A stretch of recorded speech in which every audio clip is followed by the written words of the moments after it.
Selamat pagi sahabat RPK dimanapun berada. Seperti biasa tiap hari Senin pagi kita bincang-bincang obrolan sehat dan berisi.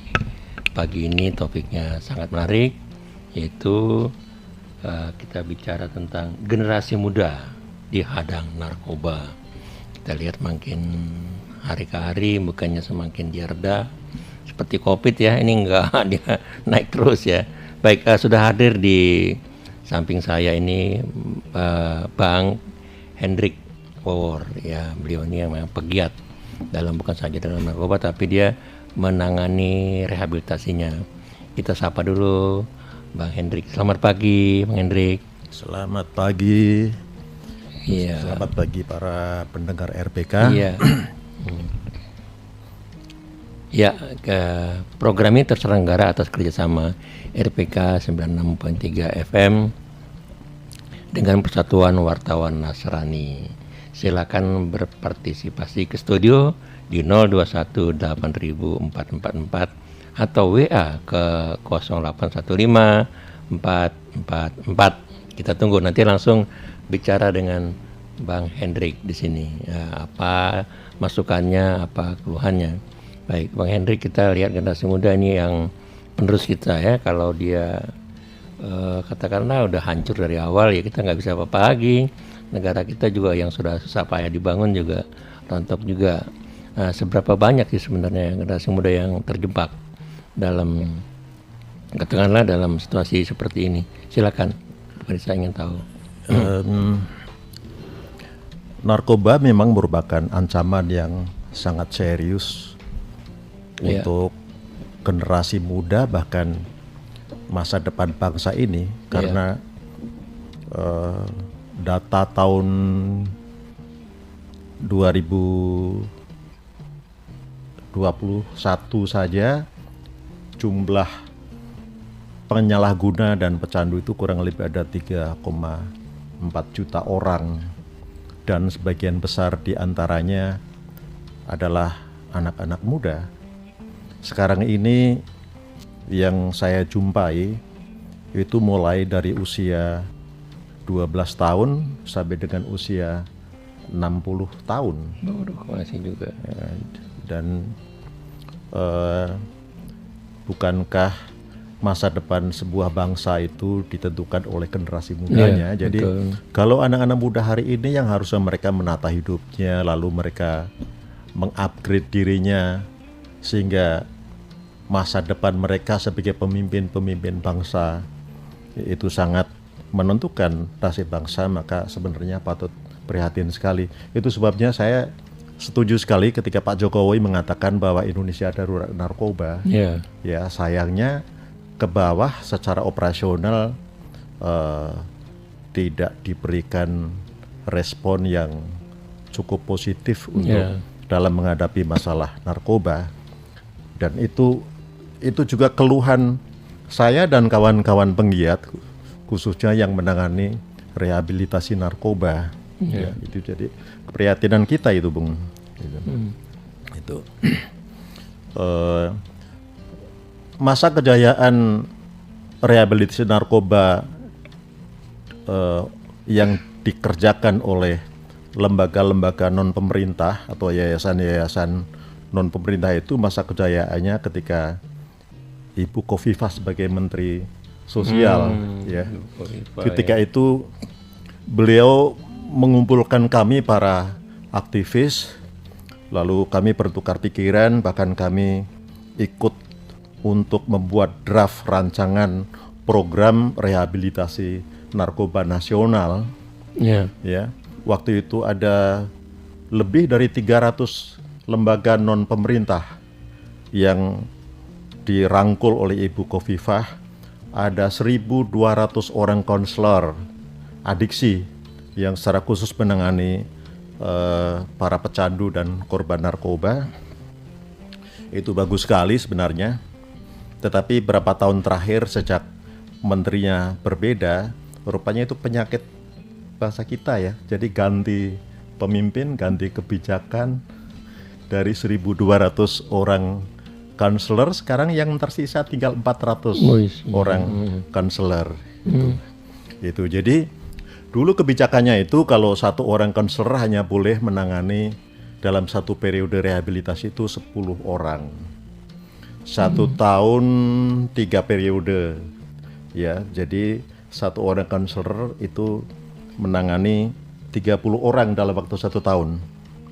Saya hitung kalau strategi itu yang diterapkan sekarang ini ya, asumsinya kalau sekarang jumlah pecandu ada, saya turunkan lah, walaupun itu nggak mungkin turun, 3.000 orang, lalu konselor 400 orang, satu orang konselor menangani 30 orang dalam waktu 1 tahun, itu sehingga 1 tahun berhasil menjangkau 12.000 orang. Berapa lamakah kita dapat menjangkau yang 3 juta orang? Mengejutkan sekali, karena kita membutuhkan waktu 250 tahun. Asumsinya jumlah korban dan pecandu tidak bertambah.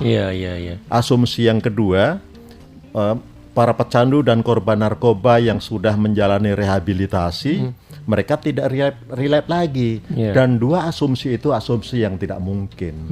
Jadi saya tidak bisa membayangkan kalau cara penanganan para pecandu dan korban narkoba seperti sekarang, masa depan bangsa ini sangat suram. Itu kondisi real di lapangan. Itu karena sekarang ini yang dulu orang-orang yang menjadi korban dan pecandu narkoba, mereka dibina, tidak jarang mereka kemudian dilatih ya di lembaga kami. Itu kami latih mereka, untuk menjadi sehingga 1 tahun itu kami bisa melahirkan konselor-konselor yang baru. Gitu. Nah, sebenarnya mereka akan mendapatkan tempat yang baik sekali kalau kemampuan dan niat mereka itu terakomodir dengan baik. Tapi nyatanya enggak, dan yang menyedihkan sekali, kebijakan sekarang itu agak aneh kami rasakan di kalangan para penggiat rehabilitasi narkoba.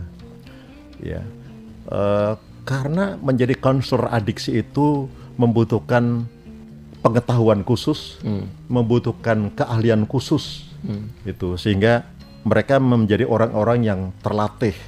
Jadi praktisi-praktisi yang terlatih, mereka harus belajar memberikan konseling, mereka punya pengetahuan pengetahuan kalau zat ini efeknya apa, dan itu perlu pelatihan yang cukup serius itu. Tapi sekarang kebijakan dari Kementerian Sosial justru mereka diminta tidak fokus hanya menangani narkoba, tapi juga menangani masalah-masalah sosial yang lain. Dan itu dirasakan berat sekali. Artinya tugas seorang konselor yang selama ini menangani masalah adiksi kemudian menjadi bias karena ditugaskan untuk menangani masalah-masalah sosial yang lain. Itu keprihatinan saya dan kawan-kawan penggiat rehabilitasi para pecandu dan korban narkoba gitu, Pak.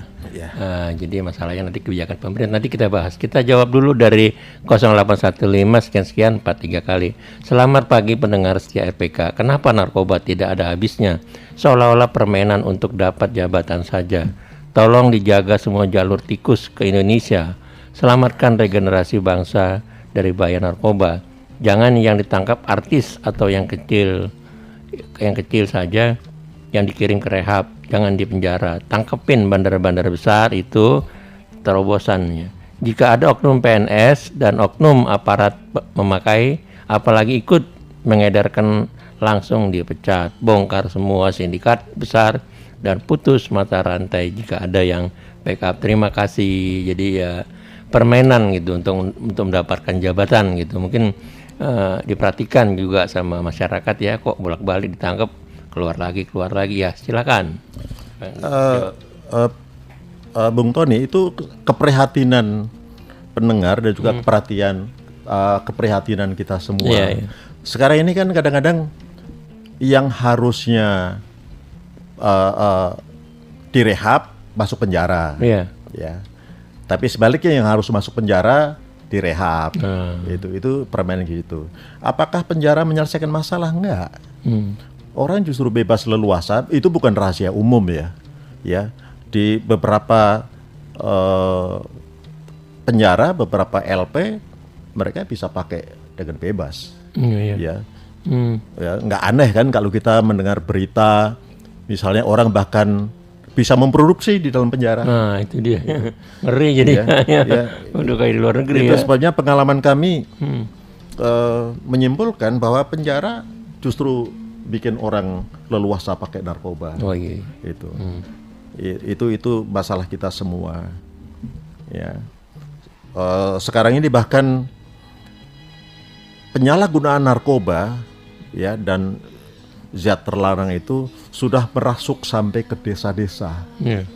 Ya, saya kira saya tidak percaya ada satu daerah yang bebas narkoba saat ini. Ya, karena narkoba begitu leluasa. Ya, diperjualbelikan, diedarkan di mana-mana bahkan sampai ke daerah pedesaan. Dulu orang berpikir bahwa kalau orang pakai narkoba pasti punya banyak duit. Sekarang enggak lagi. Itu karena strategi marketingnya itu luar biasa mereka. Seseorang yang tidak punya uang dikasih gratis, 2 kali gratis, 3 kali gratis. Lama-lama ketika dia mulai nyandu, dia minta nggak dikasih. Lalu dia bilang kamu harus beli.